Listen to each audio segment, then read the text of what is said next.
wouldn't make sense. Yeah. My name is Brian Engelman, and this is Blake Walley, and this is Tuesday, October 3rd, 2023, and this is the Agree to Disagree show. It's a place where you have a conversation, and when you reach a point, you're like, this is no longer productive. We're not on the same page.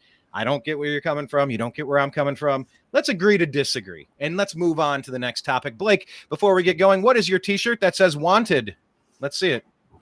Well, it's wanted for president. So just in case people don't get the wrong idea, I know you said wanted, not dead or alive. It's wanted for president, but it's going to look bunched up and weird on camera, but it'll look better in person. There we Is go. that the It's like Angry Don right there. Is that the Mark Dice T-shirt?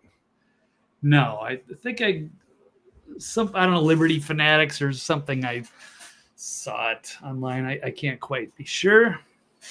Yeah, we need to start putting like a link to all of your cool shirts. And so like you could get like a 10% kickback on Amazon when you link through your link tree, and you get like a 5% bonus or something for referring awesome T-shirts. Yeah. Something to think about. But okay, this is the show, and we're going to cover the following stories, folks. We're going to talk about the third Republican debate. Is it time to cancel this and focus on election fraud? Would we, the people, be better off without Speaker Kevin McCarthy? Jamaal Bowman, should he be punished up to 23 years for peaceably disrupting a congressional proceeding, or should he just get off? What about funding for Ukraine? Should that be our first priority as concerned U.S. citizens? What about our society? Should we do a better job accommodating the needs of the obese? Donald Trump, President Trump, can he expect a fair trial from the impartial judge Arthur Engoron? What about revolution? Is a Bolshevik-style revolution far worse than a French-style revolution? I don't know. And then leftists, the ones that say, hey, let's defund the police. Do they get what they deserve when they become victims of crime? I think we've seen at least two stories, Blake, in the news about this. It's troubling, but it's also like, I told you so. So anyway, let's get into today's show without any further ado.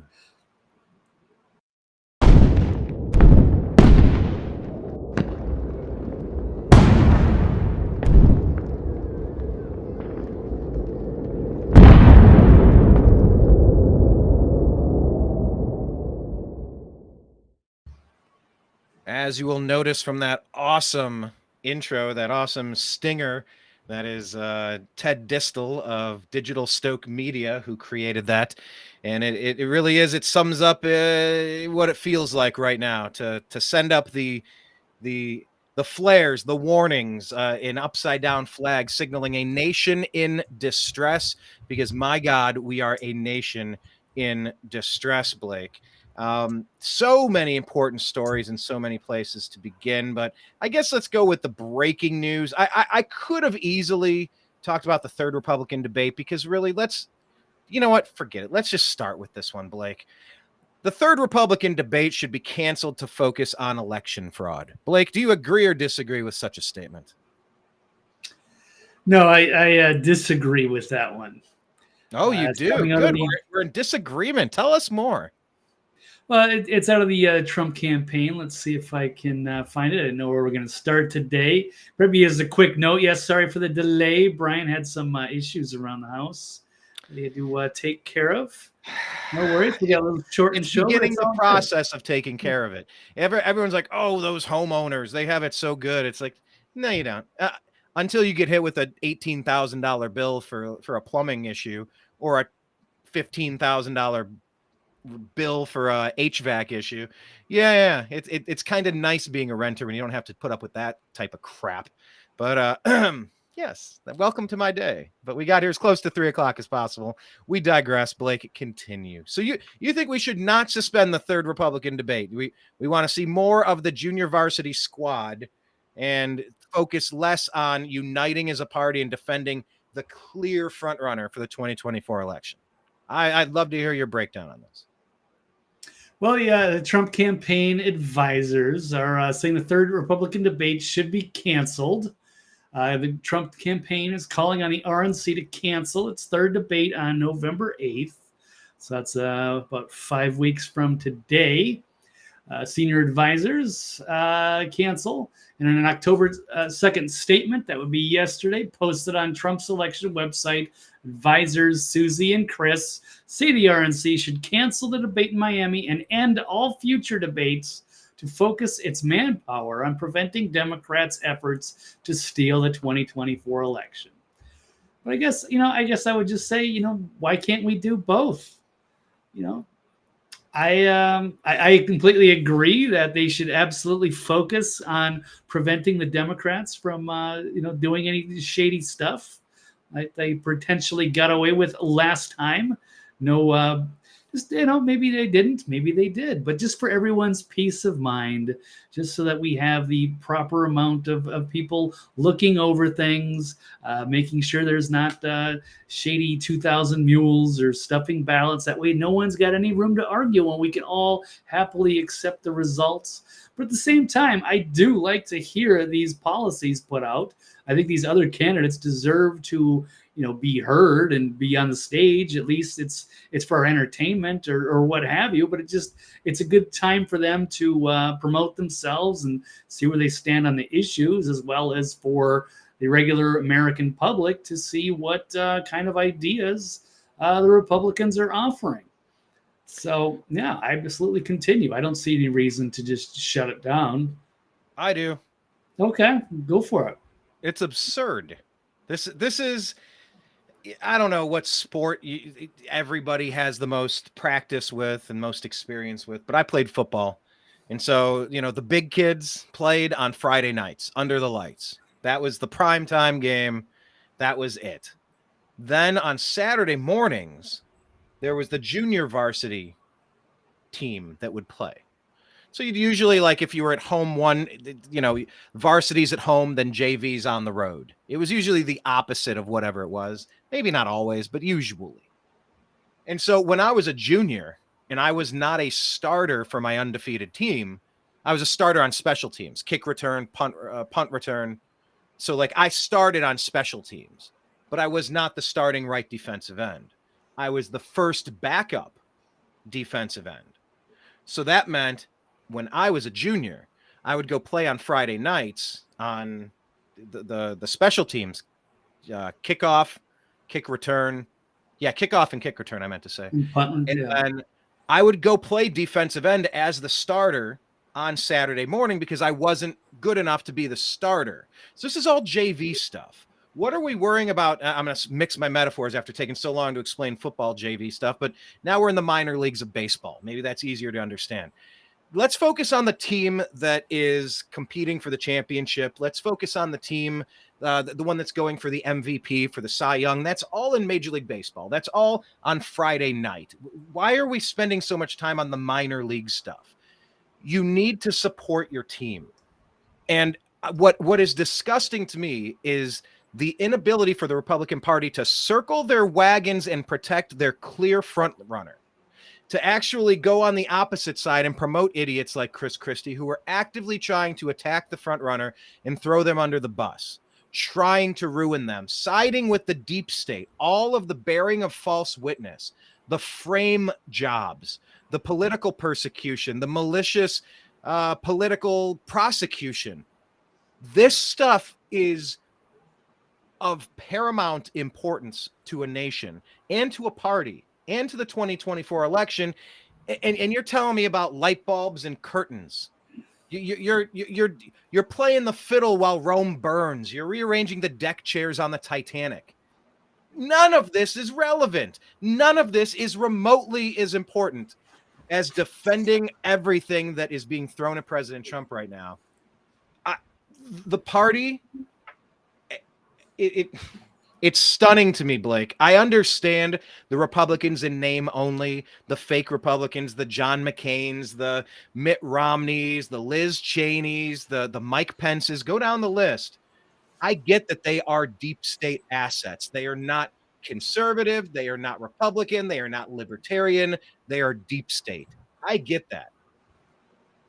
But the party did have President Trump as the front runner. He did win the election. Some say twice. By the way, Visit countervailing views at cisa.gov/rumor control. By the way, we are the countervailing views to their air quote official opinion. We are the countervailing views. I love that that has to be considered a countervailing view, but I digress. Like, I just, the party needs to circle the wagons and focus on getting rid of Obama, Biden, Democrat, deep state collusion, the destruction. And they're fighting amongst themselves and they're wasting time. They're fiddling while Rome is burning. Well, I don't know. I agree. It's just one event, so I don't see how that like takes resources away from all of that stuff. Why not both?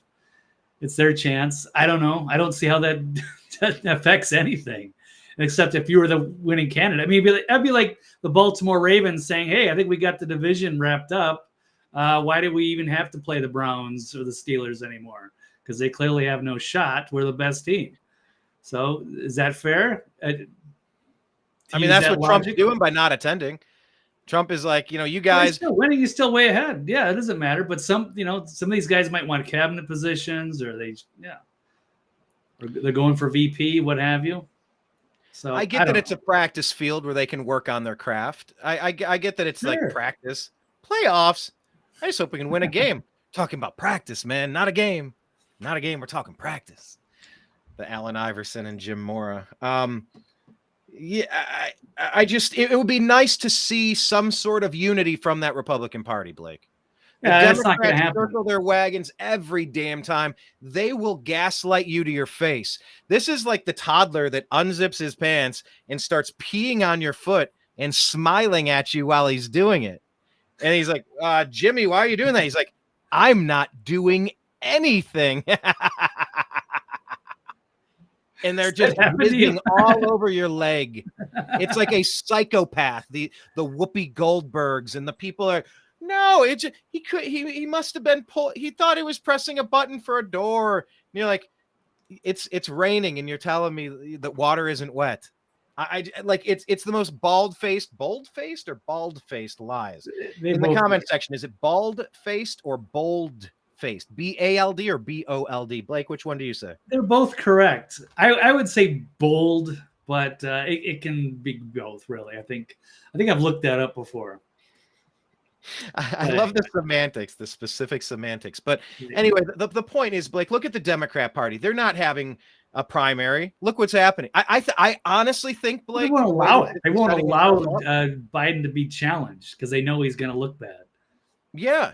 Well, and it's going to be the Obama spouse or Gavin Newsom or what's her face, Kamala Harris or Hillary Clinton or Joe Biden or RFK Jr. It's going to be one of these 6 people. I think I named 6 people. But I think what we're setting up for is going to be a 4-person election in 2024. I think it's going to be 4 parties. I think Trump is going to get screwed out of his nomination, which is the only reason why that little rat, Ronnie D, is sticking around, because he's being promised that they're going to make it so.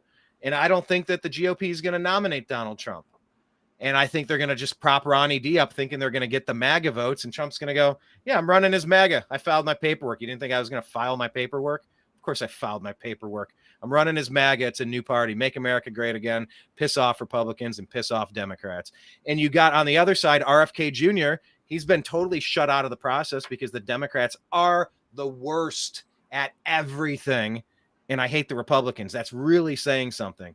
But I really think they're going to probably put up Gavin Newsom or Barack Hussein Obama's spouse and just say, here you go. There's no way Biden's doing it. Biden should be in jail for treason and bribery, maybe even suffer the penalty of his bribery and corruption and treason that has us on the verge of a nuclear war with Ukraine. By the way, this is not insignificant shit that we're talking about. This is like super crucial stuff. So, Blake, what do you think? Do you think it's possible that we might end up in a 4-party political presidential 2024 race, 4 different parties in it instead of 2?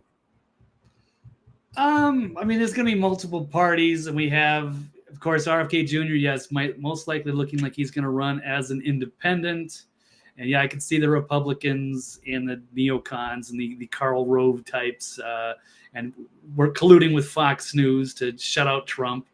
try to prevent him, try to sell us on Ronnie D. Maybe Trump would step out.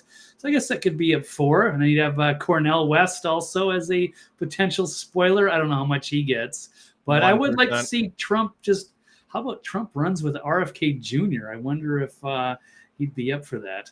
And I think that's your winning ticket, because there's a lot of controversy going on whether RFK Jr. pulls more votes away from Biden or Trump. I guess it depends on what poll, but I mean, if you're going to just sample a few hundred random people, I don't know how much that's going to be telling over. What's your gut say? What's your instinct tell you on that? I mean, if I had it my way, yeah, that's what I would design it that way. I would say Trump, not if you had it your way. Let me clarify the question. Yeah. Do you think RFK Jr. running for president on an independent ticket would take more votes away from Biden?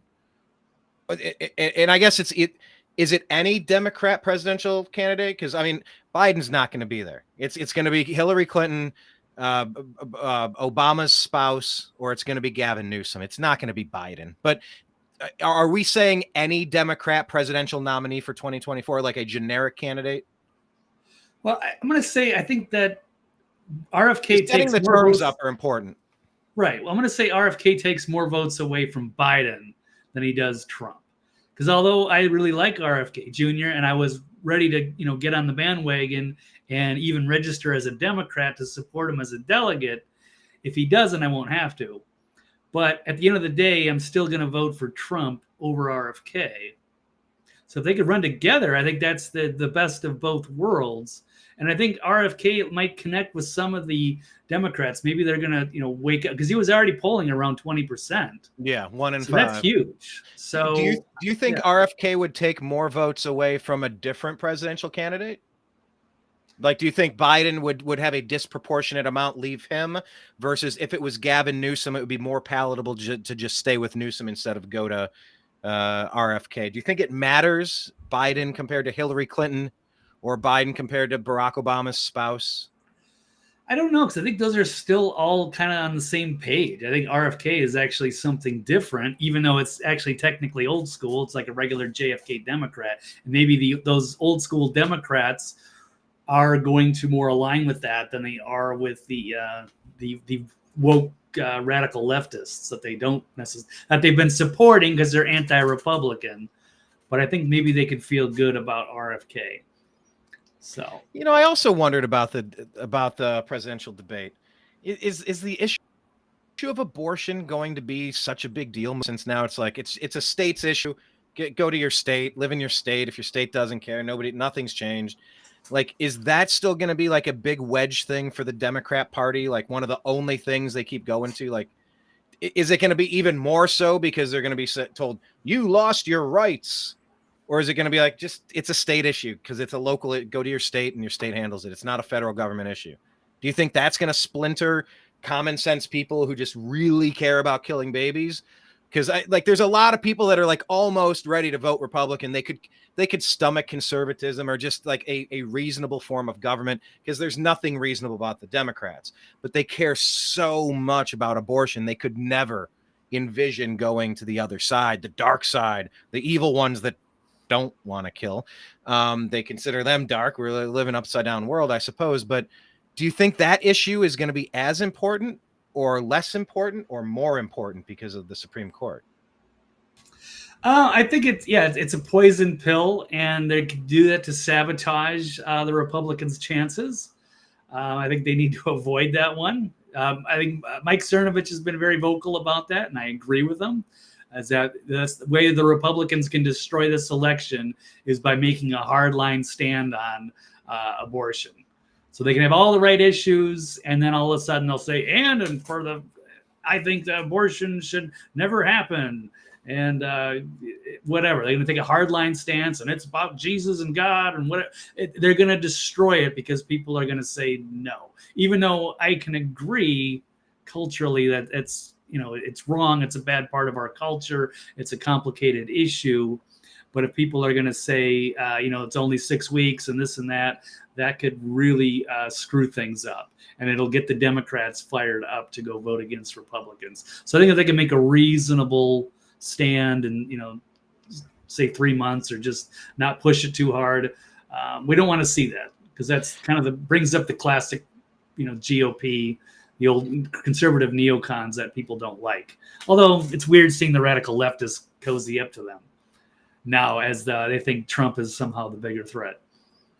And it was Lindsey Graham that was starting to do that in the midterms, right? He was just like, Yeah. there should be a nationwide ban completely on abortion. It's like, sister, just because you're not into procreating with the fairer sex doesn't mean other people are. Like, why don't you let the heteros speak on this issue, sir?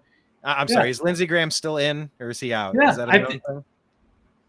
Oh, I mean, I've always thought he was closeted, which is fine. But he's also, a toxic uniparty betrayer. And yes, I could see him doing the same thing again. And is he doing that? Is he doing that to take out the knees of his own player? Is he trying to sabotage the team? That's not his player. No, his player is to the deep state. So he'd rather have Biden in there. All those old school Republicans, those Karl Rove neocon types, they would rather have Biden than they would Trump. Trump's a threat to their existence, whereas Biden just makes them in a way stronger. They can campaign a lot. They make a lot more money when there's a Biden in there. Yeah, that is the classic criticism or critique on the Republican Party is you guys don't ever do anything. You're great at raising money and screaming fire in a crowded theater, but you don't ever do anything when you have the chance. And I think that's going to parlay into the next issue. Parlay? That's going to transition, I don't know, into the next issue here. All right. Segue? I mean, I know segue, but like, I don't know if parlay. Parlay, I guess. I think it's sports parlays. But well, there is a sports parlay, but then isn't there a term in fencing where you parry? It's parry. Parry? P-A-R-R-Y. Yeah. Sorry, I haven't taken fencing in 20 years, but it was parry parlay. Anyway, let's pivot. Let's just find another P word. We'll pivot to our next story because this really is an issue of what are the Republicans in positions of power going to do? And at what point does it become untenable to continue allowing to be led by certain people? This is probably the biggest news story that I wanted to get to, but I'm so disappointed in the GOP for not rallying around all of this unconstitutional abuse that President Trump is taking. It's just leaving him on the line to dry like that. It's just Ron DeSantis just sanctioning it and snickering on the side, waiting for, it's like, as soon as he's destroyed, I'll get my shot. It's like, brother, you're going to get crushed by that system. Don't you see it? If you don't defend him, anyway, what were you trying to add, Blake? You were trying to add a point there. Well, yeah, but that would be a good point of having the debate because Vivek would stand up for Trump. And he's great. He makes it exciting. There's going to be some highlights. Or watching, Nikki Haley or, even Chris Christie and his awful zingers. Or, big swing or miss, either way. Well, speaking of swingers, we'll talk about Marjorie Taylor Greene in a second. We'll talk about Matt Gaetz in a second. We'll talk about, what's that guy's name? Madison Cawthorn in a second. Dreamer Ultra in the comment, allegedly, by the way, for all these. Dreamer Ultra in the comments says, the only thing Lindsey Graham likes better than dropping bombs metaphorically on Trump in the media is actually dropping bombs. So Lindsey Graham. I don't get why Trump is nice to Lindsey Graham. I don't understand it. No, keep your friends close. Keep your enemies closer, Brian. All right, there we go. Well, speaking of, let's talk about Kevin McCarthy.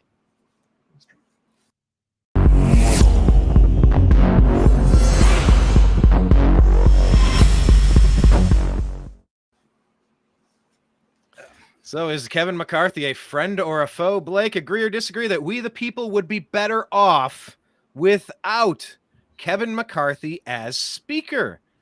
Agree or disagree, Blake? We the people would be better off without McCarthy.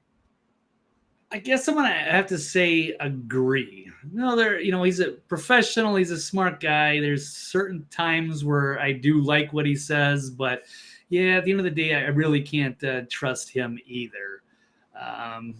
I don't know if this is going to be it's obviously a very controversial issue and a huge issue for today as they are trying to vote him out as a speaker and vacate the position. But then I don't know, would he be voted back in again? I don't know how this is going to go. I wanted to believe in Kevin McCarthy, but at the same time, we've been waiting again. Like, he's supposed to release the J6 footage. He's not holding up to his agreement. He's obviously under a lot of pressure behind the scenes from the DC Uniparty, and he also betrayed people making some kind of a deal to fund Ukraine when the government shutdown was looming over the weekend. So there's some things to not like, and I think he needs to be put into his place. That he's got to, do what's right. And if he's not going to do his job that he was set out to do as speaker, then he has to be removed. They got to do something. They can't just let him just get away with it because it's convenient. So there's a lot to dig into. I'm not even sure where to start here. Maybe I'll go with this Sobiek post that this is popping up on the screen. Here we go.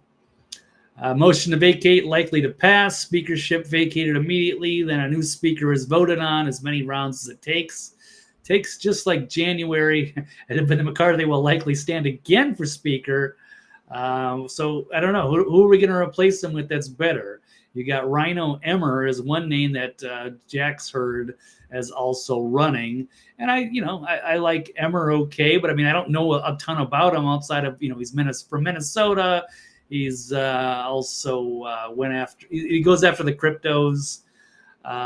He wants, Bitcoin and so he's fighting for the crypto community. There are things that I like, but I don't know a ton about him. So I don't know where to stand. I would think, maybe Matt Gaetz would run. He doesn't want it, but he doesn't want McCarthy to do it. So Kevin McCarthy says it's likely he'll also be vacated as the speaker. What else? We'll just keep running around. Matt Gaetz slamming Kevin McCarthy after filing motion to vacate chair. He says, I don't own Kevin McCarthy anymore. Democrats can have him. So McCarthy, said bring it on. Matt Gaetz said yes, just did. So it's it's entertaining to see the fireworks happening on the floor of Congress today. But I'm not sure how this is going to make things better in the short term. Let's pull up another one. It's a tweet from Anomaly saying that he trusts Thomas Massie more than Trump, Gaetz, and the rest of them combined. That's a pretty bold statement. Yeah, see, I used to. I'm typing a message to Thomas Massie right now, and I'll show it to you. Okay, cool. Yeah, no, and I've talked with AJ. AJ really loves Thomas Massie. I do as well. So do you. I mean, Thomas Massie's been one of the few. If you're looking at batting average in Congress, Massie's got to be right at the top. He's in the top 5, top 3, top 10. Where would you put him in Congress, Blake, as far as best batting average on overall issues? Top 20, top 10, top 5, top 3, the best? I would just, off the top of my head, I would say maybe top 10, or at least top 20 for sure, until I have reason to, vote him out of there. I think that's a good place to put him. Like, he's one of the true kind of constitutionalists, Americana, protecting our country. So I'll try to give him the benefit of the doubt. So top 20, maybe top 10. I wouldn't agree with Anomaly's tweet that I wouldn't trust him more than both, Trump and Gaetz and the rest of them combined, or even Trump or Gaetz. I really like what Gaetz does.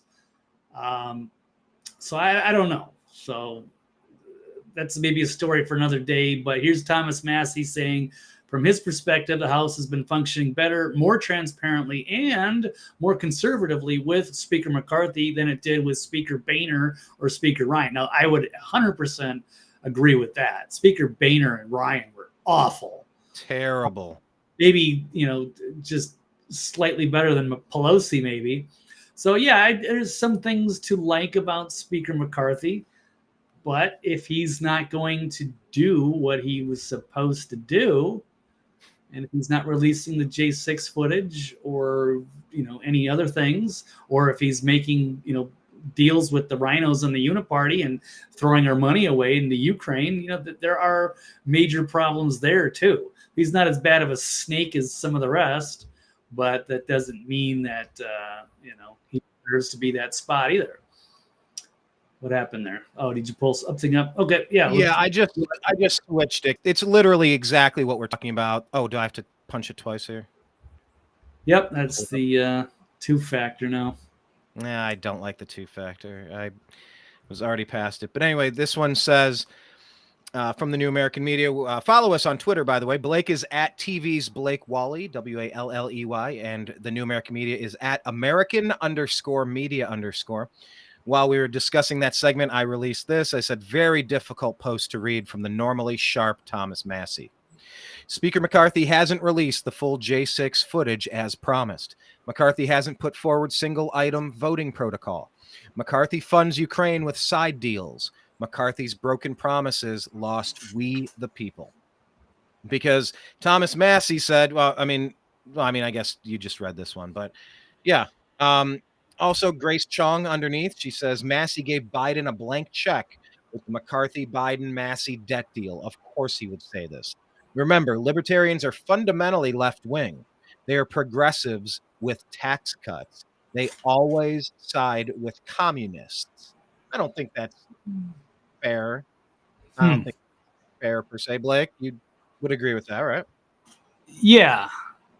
I don't think there's any way to compare libertarians to communists. No, very much the opposite. But in that person's experience, they do see them siding with the extreme left, the communists, if you will. And then Matt Couch said, now Congressman Thomas Massie is standing with Kevin McCarthy, saying he's the best speaker he's ever served under. The fix is in. The GOP is done. It's a joke. They're all uniparty pieces of trash. Blake, what say you to that? Because it just kind of feels like if we've lost Thomas Massie, there is nothing left. Yeah, there's not much. And then you got Gates floating the idea of running for governor against DeSantis. So then where are the good representatives? They've kind of done a lot of damage to Boebert and MTG.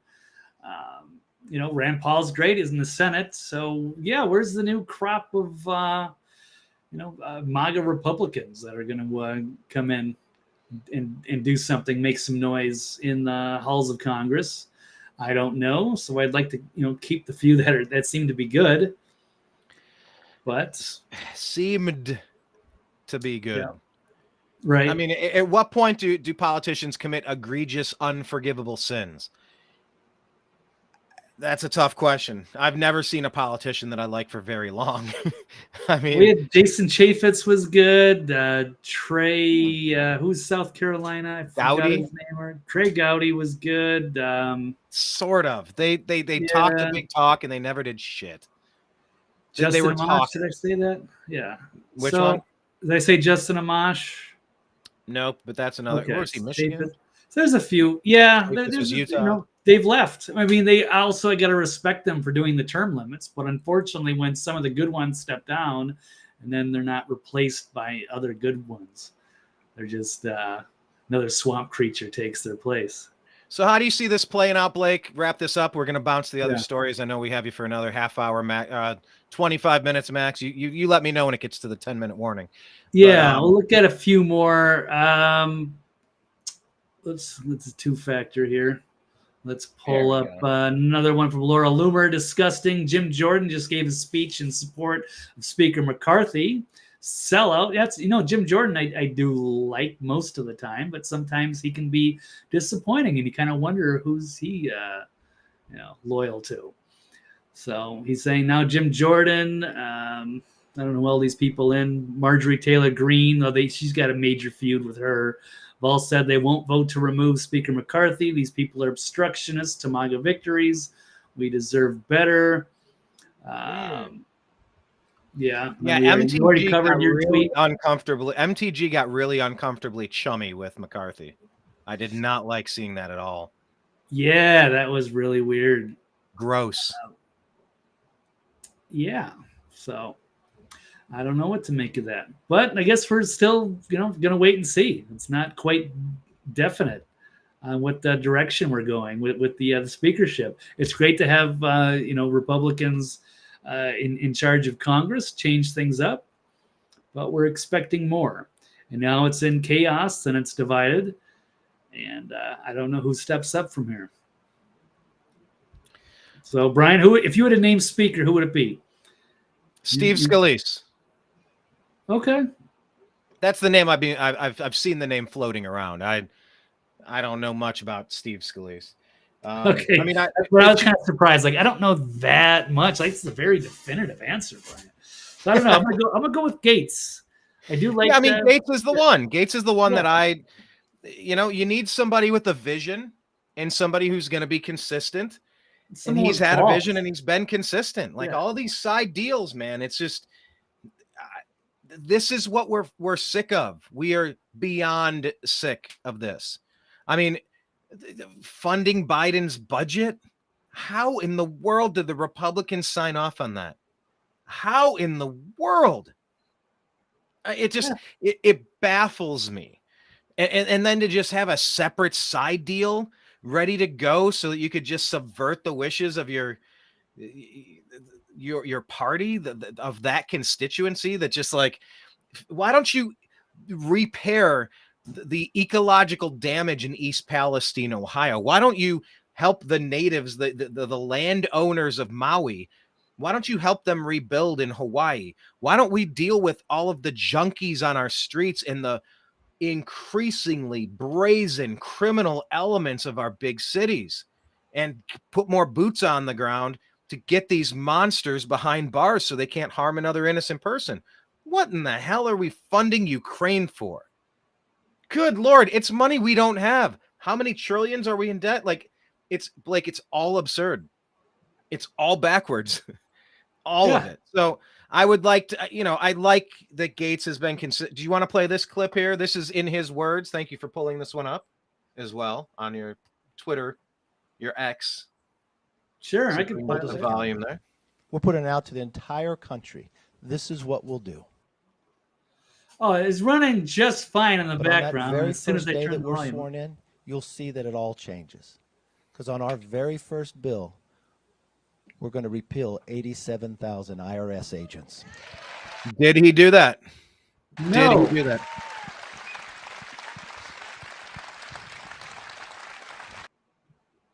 So there's reasons to vacate his position. He was sent there with a job and he didn't do it. Our job is to work for you, not go after you. Okay, we'll work for if it. you trust us, hold us accountable. But there you go, pal. Yeah. Consider yourself held accountable. Go sit down. What do you make of the concerns that if McCarthy is removed, that Haywood Jeffries is going to take that position? Yeah, that's the thing. Is it, like I could say It's Hakeem Jeffries, but I like to call him Haywood Jeffries, the wide receiver for the Houston Oilers. Yes, of course. Yeah, it's good. I don't know if Gates would be elected. I don't know how much support he would actually have. So, yeah, Hakeem Jeffries, that would be strange. I don't really get how the process works. Is there really a chance? Is there really a chance that the Republicans could fumble the speaker position over to the opposing party? Is that really a thing? Is that really a concern? I don't know how this one plays out, Brian. This is like all unprecedented stuff, and it's so divided and such a shit show. It really is. Kenneth B in the chat room. By the way, leave your comments. I love checking out your comments while we're doing our show. He says, for McCarthy, speaker, no. Megaphone, maybe. Nicely played. And he did say, yes, he did drop the ball on J6. That's such an easy issue. I've called Speaker McCarthy's office 10, 15 times. I've sent the emails. We're ready for the footage. We're ready for the footage. Tucker showed 6 seconds of footage and it got the shaman released. Oh my God. How many other people are sitting in the DC gulags right now on false accusations that could easily be overturned by seeing the full scope of what happened that day? How many undercover agents were participating in the setup, the frame job of President Trump? The Pelosi, is there a better way to say frame job or setup? I'm trying to find the right way to say it, but I'm like, what's a synonym for setting someone up, for bearing false witness, for framing them for a crime? What's a better, more efficient, punchy way to say this? I'm going to have to lean on Kenneth for that one. I can't think. I want to pull up the thesaurus here. Okay, then we'll lean on him for that. But Dreamer Ultra says Jim Jordan is the Michael Jordan of depositions. That's nice. tragic. Yeah, maybe tragic's a good word, but anyway.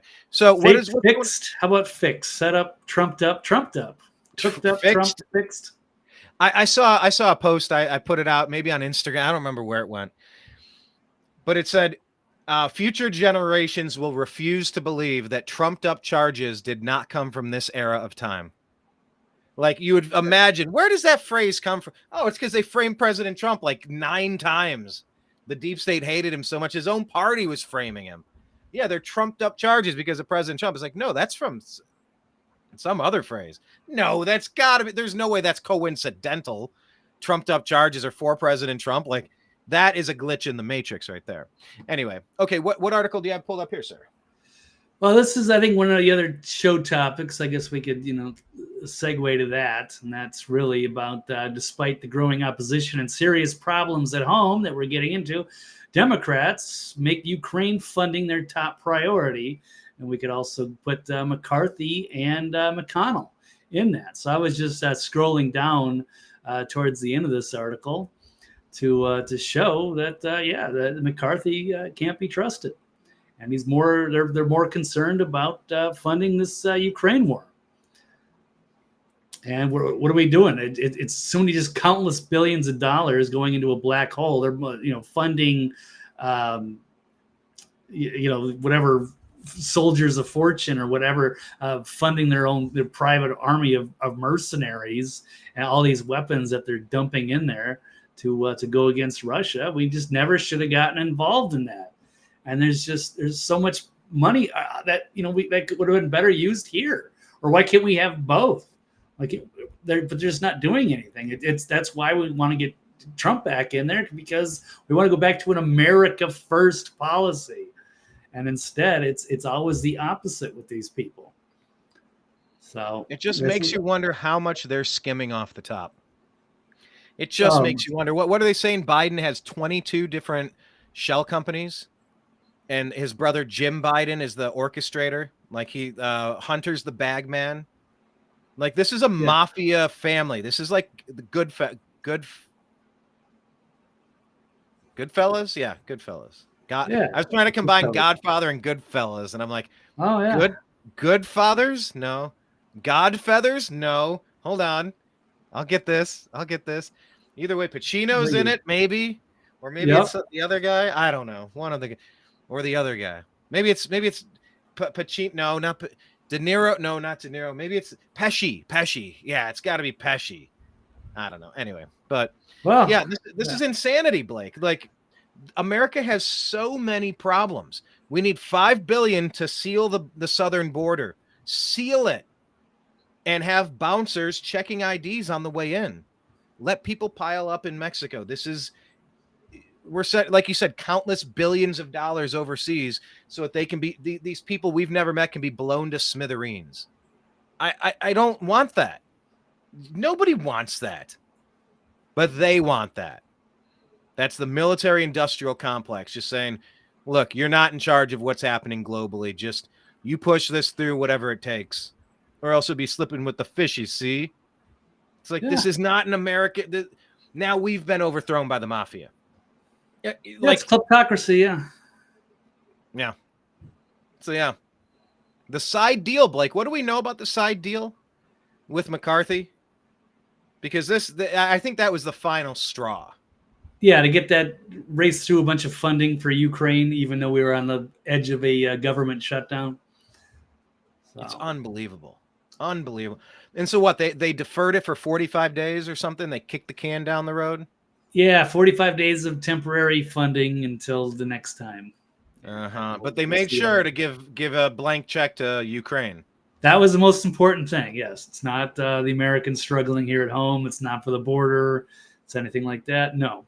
Not for the inflation and all. Yes, there's so many things. The infrastructure rotting away. Hawaii that could use it, rebuilding. Nope. Ukraine. All right. Well, let's bounce to the next one. I could go 2 different ways, either to Jamaal Bowman or to President Trump. Yeah, let's do Jamaal Bowman on this one, because I think that was also part of it. I think they kind of connect in there. They do, don't they? Yeah, because that was during one of the votes.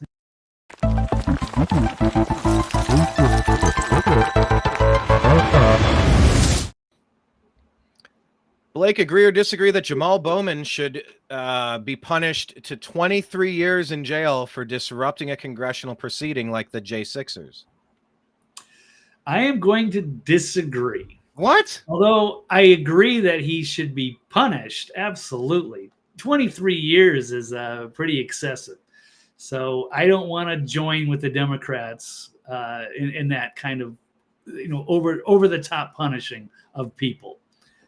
These J6 people, most of them maybe should just be maybe a few months or some community service, or instead they're like heavy-handed rotting in a gulag.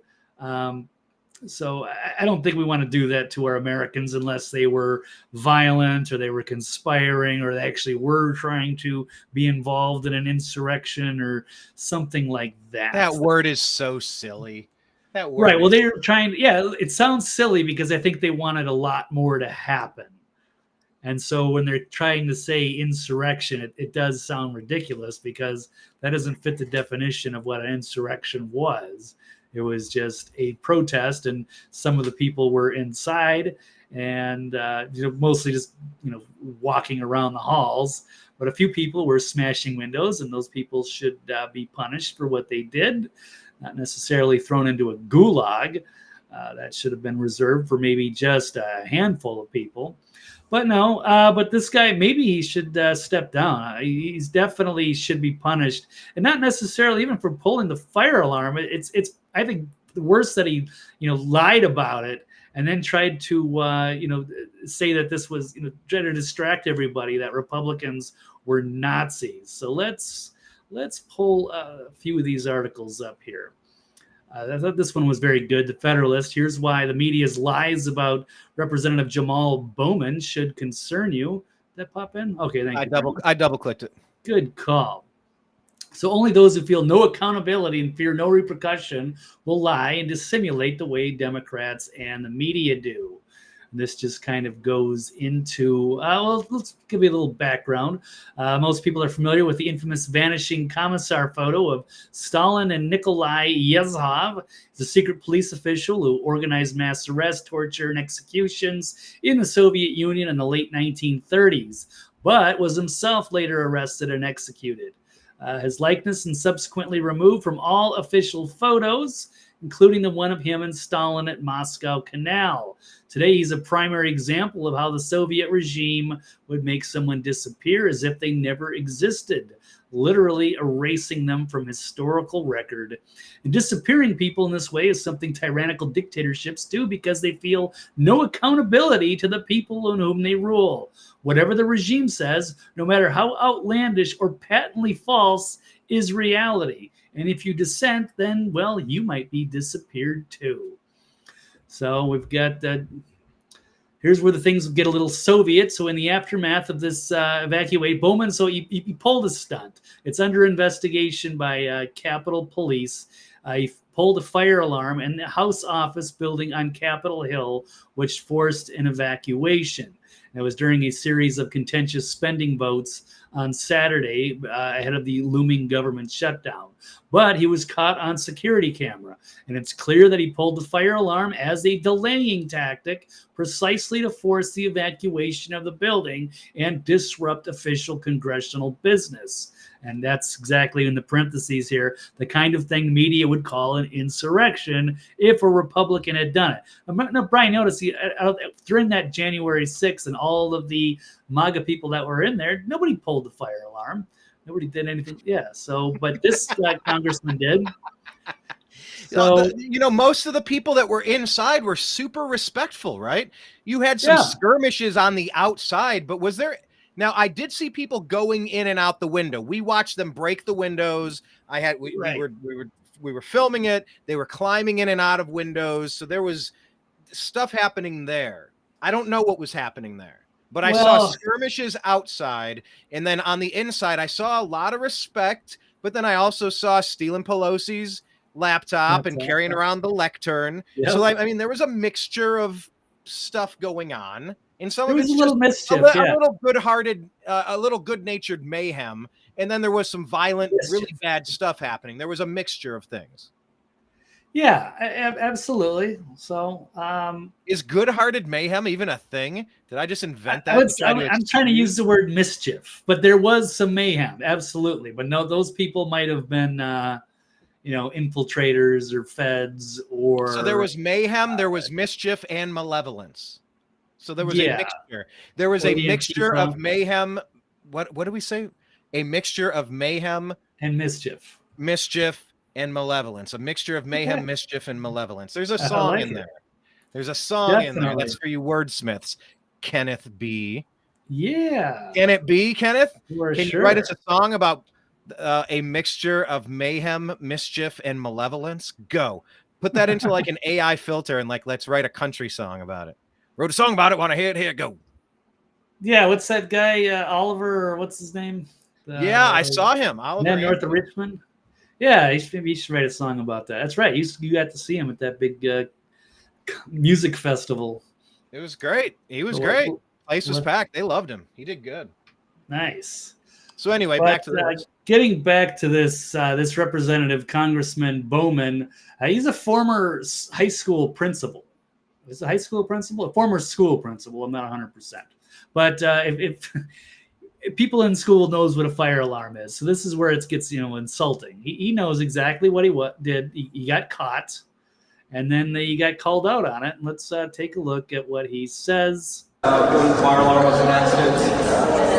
I don't know why this has gotten so much attention. Really, he doesn't know why this has gotten so much attention. Look how he's trying to deflect like it's not a big deal. Like, dude, you're in Congress. They're voting. There's some contentious stuff going on, passing big monetary spending bills. You pulled the fire alarm, and now you're like, oh, well, I don't know why it was a big deal. I was literally just in a rush to go He vote. was just literally in a rush, and then, I don't know, maybe just accidentally grabbed the fire alarm. I mean, it's just so ridiculous. Man, that's all it was. That's Are you all it was. afraid of any repercussions either from leadership or from legal aid and Capitol I Police? mean, listen, I take responsibility for what I did, but like I said, I was in a rush to go vote, and, Ah, shucks. It was an accident. investigation will sort everything else out. Have Oh, you I'm sure the investigation, it'll get completely buried by the leftist talked to mayor. Jeffries about it? Oh, yeah, of course, that's day one, yes. How was that conversation? Well, I got to keep that between me and the leader, so I'm not going to share that publicly. Yeah, so that was pretty embarrassing. The Capitol Police are investigating. And let's pull up another one. Jamaal Bowman's office urged Democrats to talk about Nazi members of the GOP after he got caught pulling the fire alarm. So there we see him on video getting caught and acting like he doesn't know why it's a big deal. And then we see this little press release. They were saying this for Jamaal Brown. House Republicans are obviously trying to distract from the fact they cannot govern, and they nearly shut down the federal government for no reason, according to him and his staff. And he says, I believe Congressman Bowman when he says this was an accident. These are like the talking points to put out. And Republicans need to instead focus their energy on the Nazi members of their party before anything else. So, All right. The clown show. All right. We covered it. How much more attention do we need to give somebody like this? Good Lord. yeah, These people are the worst people. They're not even people. no, they're actually Nazis themselves because they embrace the Nazis. They support the Nazi terrorists in Ukraine, and they embrace the Nazis in Parliament in Canada. So, And you're specifically talking about the one that was invited in front of their board, I don't an know, their actual parliament or like whatever. serving like SS of the Hitler, who's I think they're trying to. I think Poland is actually trying to get him extradited because they want to, put him away. That's what they do, even with those 90-year-old guys. Is And you're talking about the Azov battalion in Ukraine? Absolutely. Because I know the YouTube monitors are going to find that we said that word 10 times, and maybe this video will get that one's pinged. going to be on you because I have no YouTube right now. My main channel, Blake Walley, has got its second strike again. And All right, so go to cisa.gov/rumor control right. if you want to hear what the deep state wants you to think about these issues. By the way, this this kind of just came in on Twitter X because of somebody you mentioned. Yeah. So since he was mentioned, I'll allow him 30 seconds to retort. This is Justin Amash. He says, Kevin McCarthy was by far the worst leader I served with in the Republican conference. Unprincipled, incompetent, duplicitous, vindictive, and entirely transactional. Ooh. Damn. That's like a burn from a nerd. Yeah. That was a nerd burn. I mean, unprincipled, incompetent, duplicitous, vindictive, and entirely transactional. Nerd burn. He continues, instead of simply committing to and following through on maintaining an open and deliberative process in the House, he promised conservatives substantial victories he knew he'd never deliver. All he cared about was getting the gavel. As I've said before, the House needs to follow its rules and allow the genuine participation of every representative. This means starting early on major legislation and working it through in committees and on the floor. Any speaker who doesn't run the House this way is perpetuating oligarchy, dysfunction, and hyperpartisanship. Nerd burn. Yeah. And then the comment right underneath that, and is something else we just talked about. Remember when Madison Cawthorn talked about all of the orgies and cocaine he was offered? Kevin McCarthy was furious at him. Absolutely. So just connecting a few dots there, as you know, in real time. But yeah, Jamaal Bowman, this guy is a clown. This guy needs to be removed. He needs to be charged. Now, by the way, as somebody who may have been around people or may have even participated in such a mischievous, what did you call it? The first one, which one? You went silent. I can't hear you. Oh, I was saying There we mischief. go. Sorry, I had to mute myself. I'll Yes, tell you why in a minute. Mischievous. Okay. So anyway, yeah, the simple act of pulling a fire alarm is kind of like no big deal, but neither is peacefully walking through the Capitol either. So I'm just, if we're gonna be hyperbolic, let's be hyperbolic. If you want your sanctuary cities, here, you want to see what it looks like? Here you go. Now look, Chicago's furious at the policy. California's getting furious at the policy. New York is furious at the policies. The only way to turn these policies around is to give them exactly what they want. So, no, I don't want to stoop to the level of the Democrats, but yes, I do, because it's the only way to get the other J6 political prisoners out of there, the peaceful ones, the ones that really have no damn business being in there. If you're not going to put this clown, this Jamaal Bowman, for 23 years for pulling a fire alarm to disrupt, and that's the thing, it was about disrupting a congressional proceeding. Well, that's exactly what he did. So throw the book at him.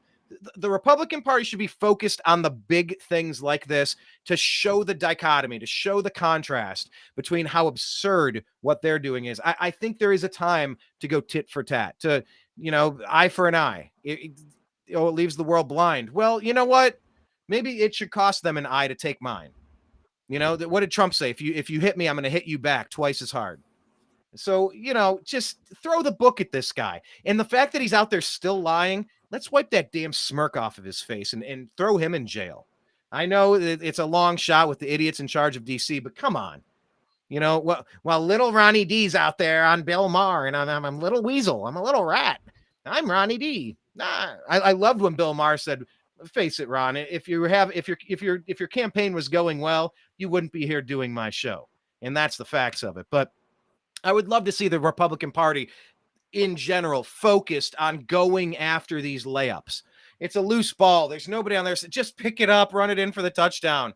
But they're bickering amongst each other while the Democrats circle their wagons every damn time. So anyway, that's Jamaal Bowman. How much time do we have left with you, sir? We don't have a lot of time. We got about 10 minutes and we have a lot of stories to get to. I don't know if we're going to have time to get into these, and I don't know if you're going to be able to cover some of these issues. Well, let's jump fast. Let's go to this one about Donald Trump. Yeah. Well, does that work? Yeah, I'm just gonna do a quick few things. Just give me a second here. This the last one I'll play is a quick clip here. White House reporters laughing as Peter Doocy is trolling KJP about Joe Biden about the question about the fire alarm. So let's take a look at this one. Would President Biden ever try to get out of a meeting by pulling a fire alarm? Are you talking about something specifically? A Democratic member of Congress pulled a fire alarm around a series of votes. No fire. Is that appropriate? What I can tell you is I have not spoken to the president about this, and so just not going to comment. I will leave it up to. I know there's a House process moving forward right now. I'll leave it to the House. All right, so I'll stop there. I'm also going to say yes. We had some issues with the with YouTube. I'm not even on those two platforms. We do have some new ones. I'm just going to bring up this one is from DLive TV. We are broadcasting there right now. We are also on Twitch. All right. Here's Twitch that we are on as well, and we have a new one. It's called Kick. This is here. It's just a new beta version, but yeah, it seems to be a promising new channel. So we have some extra destinations. But of course, Brian, I went through some of my website and had to get rid of some of the holes that were left there by YouTube since they deleted the Next Level News channel and they pulled videos from my Blake Walley channel. So I'm just going to replace a bunch of them with either your Rumble links or with X. We definitely want to focus on X because they've been good and they support free speech. So you can definitely, it's great. Glad that we're able to live stream there. So screw YouTube. Time to move on. There are other alternatives now, and that's pretty awesome. So, okay, now let's get ready for we have a little lightning round. What do we have? The crazy judge with Donald Trump here. Let's pull this up. I got a few of them. The leftist judge starts laughing during Trump hearing in New York City as crazy Letitia James glares at Trump. So Trump spent the weekend campaigning in front of massive crowds, California and Iowa. And on Monday, he flew back to New York, where he was called to court in another junk lawsuit hurled at him by the Democrats. During the hearing this morning, the Democrats' continued lawfare assault with Judge Arthur Engoron started laughing. And also in breaking news that he has done a gag order. I guess Trump insulted the clerk of the case. But here we go. Oh, we got a double click. Here coming after him to try to keep him from getting elected president again. That's what this is all about. I think he purposely and very appropriately made his voice heard. And as we look at this image of the judge, I've never seen anything more inappropriate in my life of this judge being, smiling like the cat that got the canary here because his political wish has come true. Yeah, so that's one thing. Let's go another one. We got look at this crazy judge going after Trump. I think that was one of ours. Willy Wonka. Yeah, a little bit. Yeah, like a deranged Willy Wonka. Between Willy Wonka and like Bernie Sanders. Yeah, Bernie Wonka. So this Trump judge says if juries get it wrong, he can overrule them based on my emotions about the case. So that kind of answers this question. Do we agree or disagree? Can Donald Trump expect a fair trial? And the answer is probably no, but let's run the part of this clip. Now, I'm going to say something controversial, even though I'm being taped. Juries get it wrong a lot. That's my own opinion. I do only civil trials, personal injury cases, contract disputes. But I've had situations where like, oh my heaven's sake, how could they have thought that? Well, I have a tool that I can deal with that. It's called judgment notwithstanding the verdict. I can say there is no possible way that a reasonable jury would have reached that conclusion. And all right. Yeah, it goes on, but it just shows you how deranged this man is and how he doesn't really respect the process and thinks he knows better than people. Now, there may be not all juries are full of the best and brightest, and maybe in some cases that is true. But yeah, he does not have the power to do that. So it's frightening that he's going to try to basically ruin the life of a former president and running for president right now, Donald Trump, and he's going to try to destroy his campaign and his livelihood. We got another one. Judge, here we go. Engoron gags Trump from attacking members of his staff, following as a post attacking on his law clerk. Personal attacks on members of his court staff are unacceptable and inappropriate. And, I forgot to share this one earlier when I was talking about whether they should get rid of the the third Debates. Republican debate. And even Dave Rubin was agreeing that's an embarrassing move by Trump. I think we should have both. So it goes back and forth. But I agree. Yes, this is a charged case. He's not going to get a fair trial, and this judge does not look sane. I wouldn't want him ruling on anything against me or anybody else. But yeah, they got the Democrats have found their man, and then they've got the Soros DA on their side. So they're going to go after him any way they can. So I think that would conclude that particular issue. I would like to get to this on your way out the door I've got about the 5 defund minutes. police. Are they getting what they deserve when they're the victims of crime?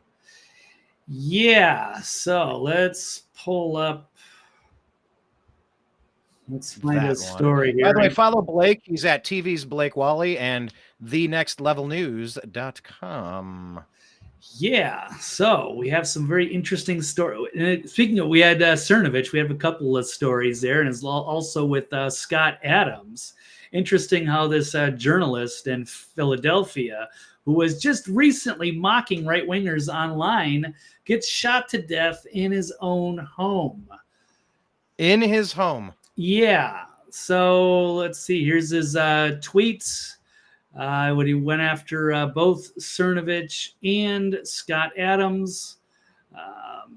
I'm trying to run for time. He's saying this Dilbert dude is Nostradamus. Look at this prediction from 2020. Wow, eerie, because Biden said, or if Scott Adams said back in July 2020, if Biden is elected, there's a good chance you will be dead within the year.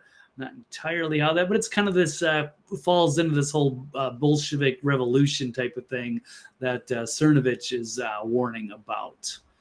And then Scott saying, oops, I didn't realize he was shot to death yesterday for not getting away from the hellhole in which he lived.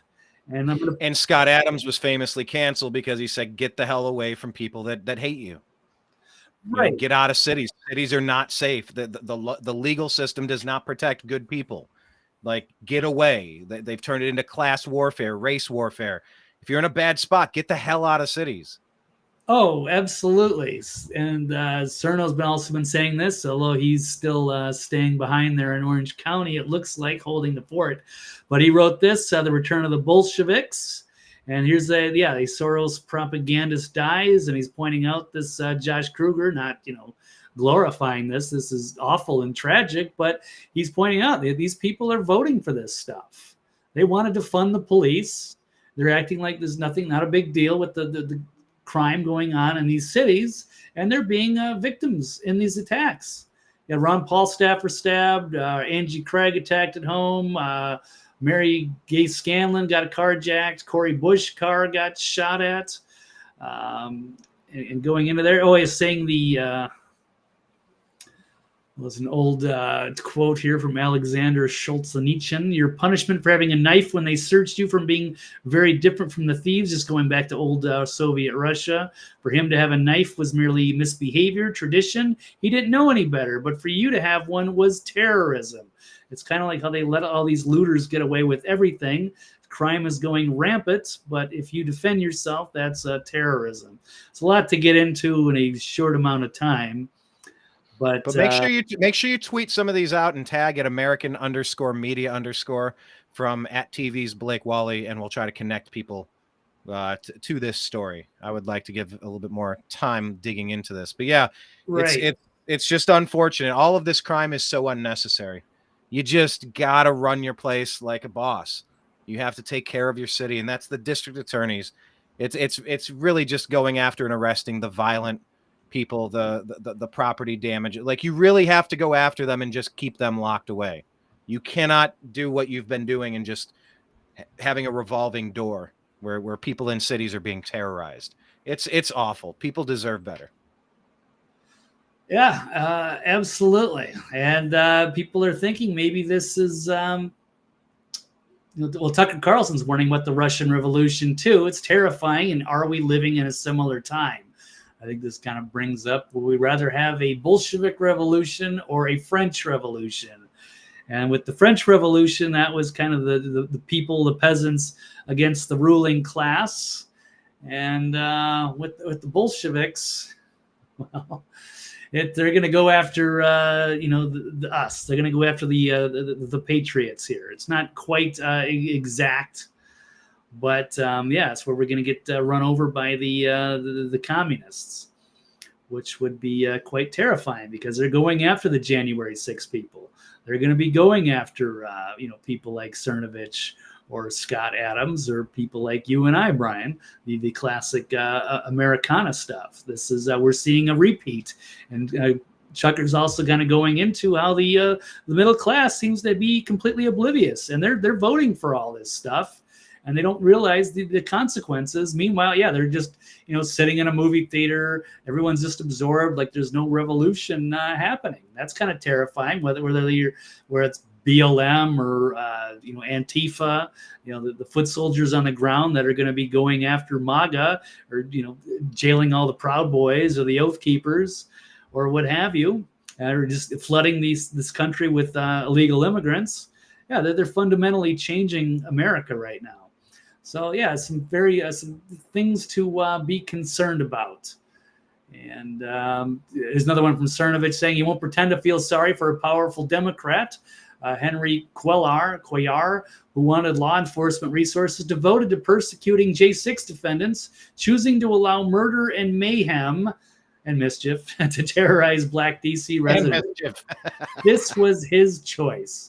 As this Representative Carjack, but hey, he voted for this stuff. So is it fair? I think so. I think karma's a bitch in a way.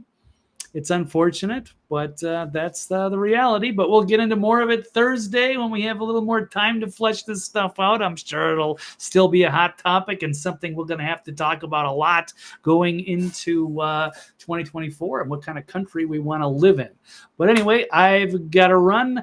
Thank you, Brian, and everybody, and we'll look forward to covering it next time, Thursday. TV's Blake Walley, thenextlevelnews.com. I am out. Take care, everybody. Deuces. Thank you, Blake. Good stuff. Yes, follow him in all the places. He's adding more outlets. It's never been more important for you to follow the New American Media in our different places like Rumble, the New American Media, X at American_media_ on Truth Social, on Telegram, TNAM for the New American Media, and TNAM Chat, TNAM and TNAM Chat. On Instagram, the New American Media. Follow us in all the places. Odyssey.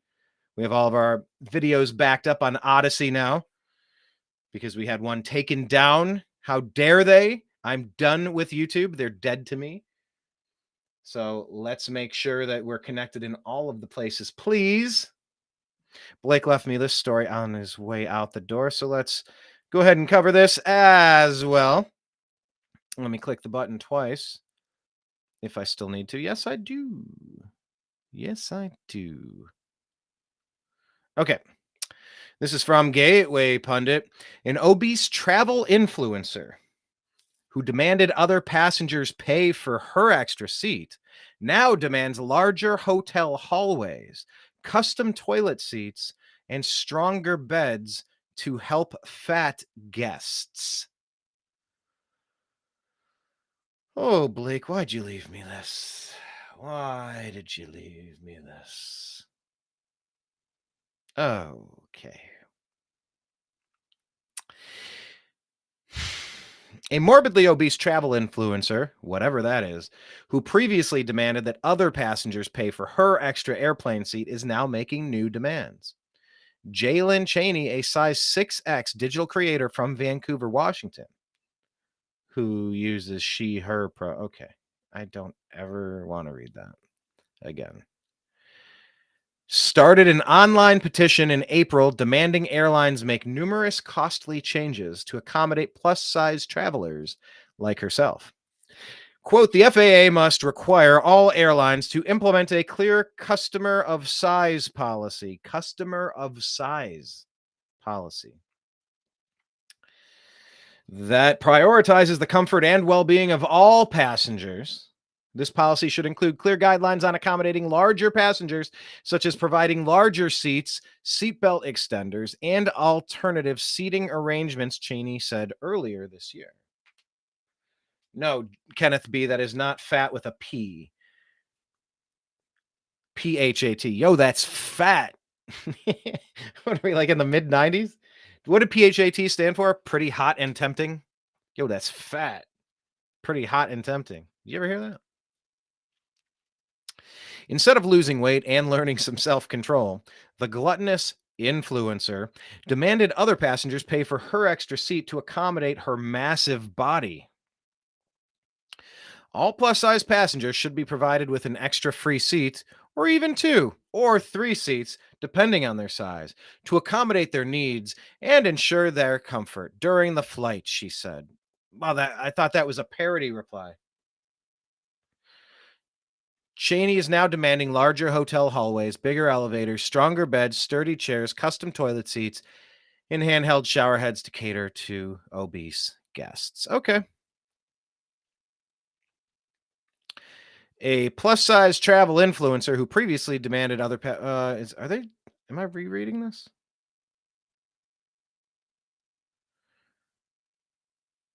Yeah, just demanding changes to hotels to accommodate bigger vacationers. She said she wants hotels to raise their toilet seats and fit each room with handheld shower heads so that bigger-bodied people can use their facilities with ease. Also asked for handrails on pools and sturdy chairs so people can lounge in peace. She also asked for stronger beds, size-inclusive bathrobes going up to a 6L, and plus-size friendly towels for guests.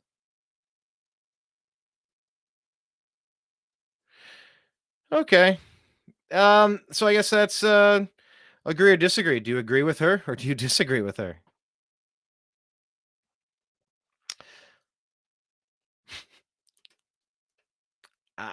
Man, what do you want from me? I'll tell you what I am super interested in. I'll tell you this. I think the story kind of speaks for itself. Do I really need to offer an opinion? No, I mean, like, there are larger people that need,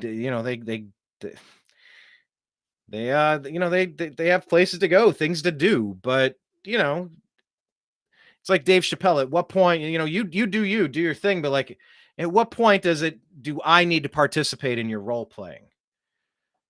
Dave Chappelle famously said that, and it was a great way to describe it. Kind of like when Bill Burr said about abortion. He's like, it's like I mix up the batter and I put it in a pan and I pop it into a 350 oven. And I toss it in the oven, and you come by, you open up the door, and you chuck it across the floor.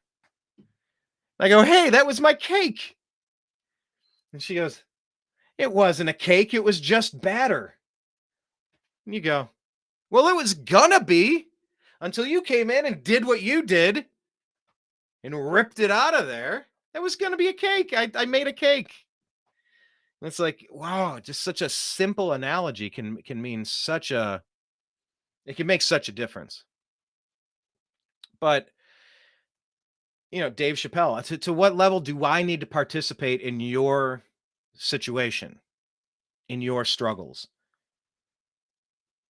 I mean, trying to ask other people to pay for your extra seats, like maybe there should be a way for people to have extra seats, or on an emergency. I don't know. I don't know what could be changed if something need be changed. But I mean, this is why is that our policy now? Why is that something that we have to participate in? If you want an extra seat, you can buy yourself an extra seat, or you could lose a bunch of weight and just try to get healthy in a healthy size for, life for you. You want extra seats, you can buy out a whole theater if you want the extra seats, but you can't ask other people to pay for that situation for you. So anyway, there's that. But the final story I wanted to cover today is about the FEMA test. Give me your thoughts. Tell me, what do you expect out of all this FEMA stuff?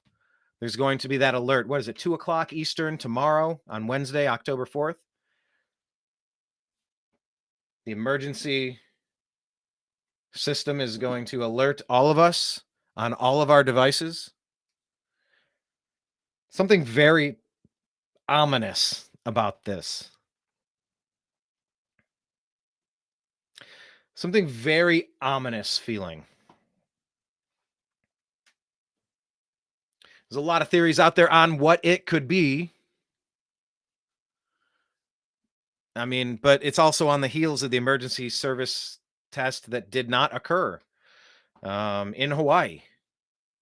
It's on the verge of, there's theories out there that there's a military component to the last election and the next election. And maybe if there's a system down, a grid down, a communications shutdown of sorts, this would be a channel that could be broken through for communication with you in times of need.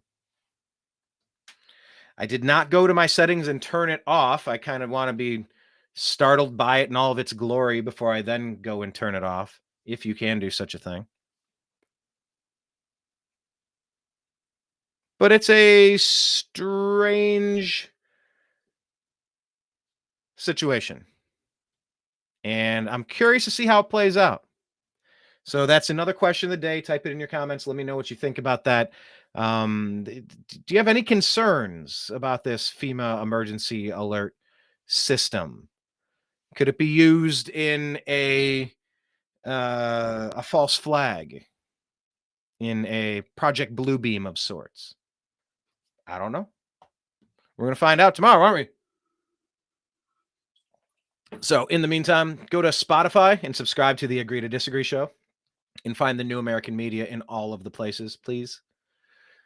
Not just YouTube. I need you on Rumble, Truth Social, Facebook, the Agree to Disagree show, Telegram, TNAM, and TNAM chat. You can go also the newamericanmedia.com. If all of these other outlets are taken down, I will still publish on my website. I just haven't been updating my site. It's just like an extra step. What did Mitch Hedberg say about Pepperidge Farm bread? That bread's so fancy, I unwrapped it, and it still ain't unwrapped. I don't need another step between me and toast. So I don't need another step between reporting stories and then putting them on my individual site. Yes, I do. I know. It's all part of a thing that I should be doing. And I will, and I intend on it, but it's not quite up. But if anything ever happens and we disappear, find us at thenewamericanmedia.com. So I'm going to sign out for now. Yeah, Project Jim Beam. Yeah, well, if it all hits the fan, maybe I'll go Project Jim Beam, knock a couple back and call it a day. But signing out in appreciation to special guest Blake Walley. As usual, my name is Brian Engelman. I appreciate all of you watching. Click subscribe, share this with your smart friends. I appreciate you. I love you. We'll talk to you again soon. Take care. Peace.